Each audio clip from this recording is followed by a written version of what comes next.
हनुमान जी महाराज के मेघनाथ ब्रह्म अस्त्र से बांध के ले गईले। गोस्वामी तुलसीदास जी लिखने कि ब्रह्म अस्त्र ते ही साधा आरे कपि मन की विचार जो न ब्रह्म शर्मा नमो महिमा मिटई अपार।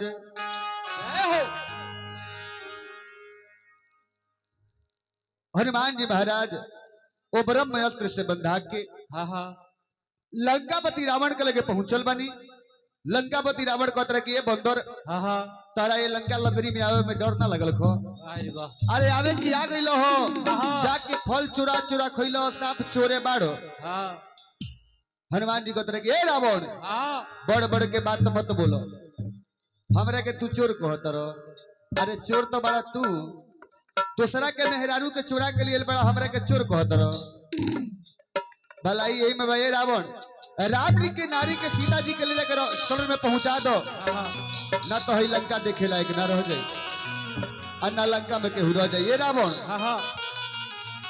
बात मानो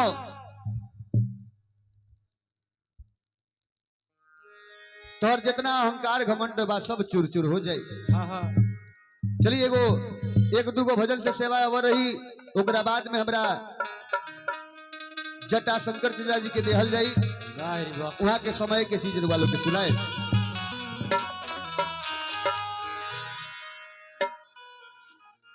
हनुमान जी कहत नहीं रावण से कि हे रावण अरे अहंकार घमंड भगवान के भोजन होला हो। अहंकार घमंड भगवान भोजन करी ले। ए रावण बात मानो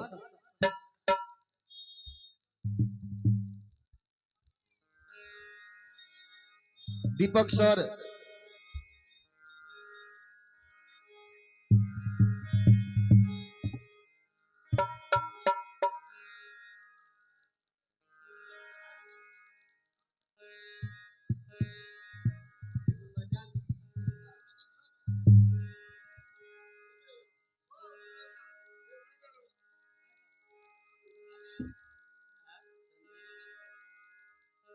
हनुमान जी कहत नहीं है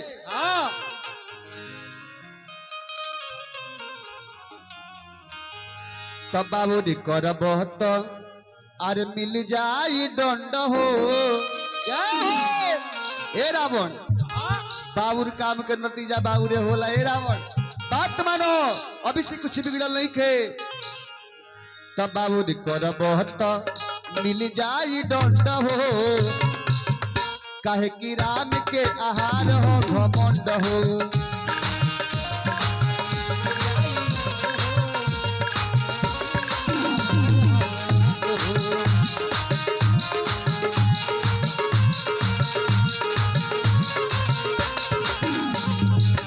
कि बाबू कर बहुत मिल जाई दंड हो काहे कि राम के आहार हो घमंड हो।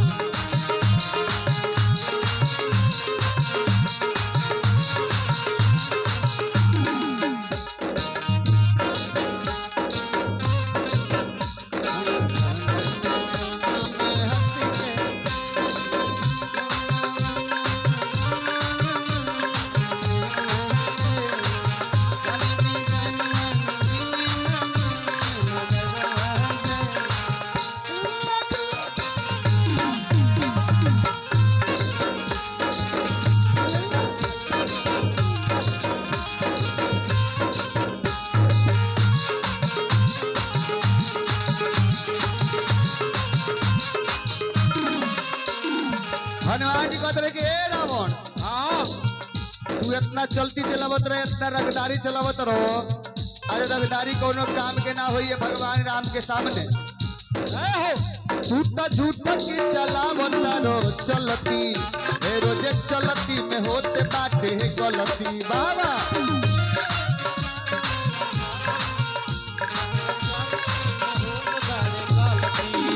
तू तो झूठ की चलावत रो चलती रोजे चलती में होते बाटे गलती।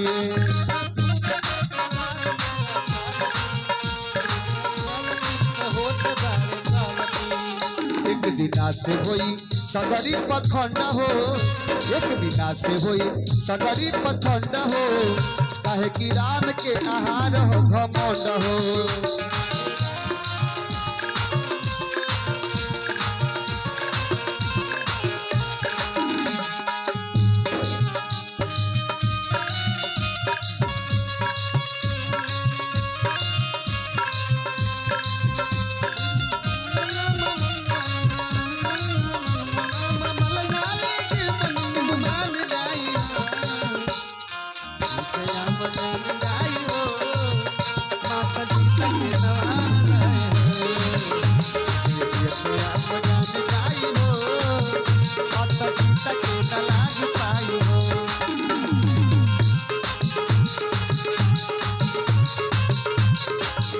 और चलते चलते हनुमान जी महाराज जी कहनी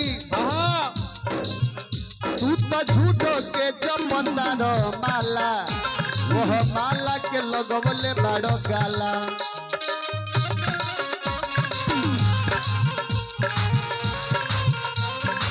तू तो झूठो के जपता रो माला वह माला के लगवले बाड़ो गाला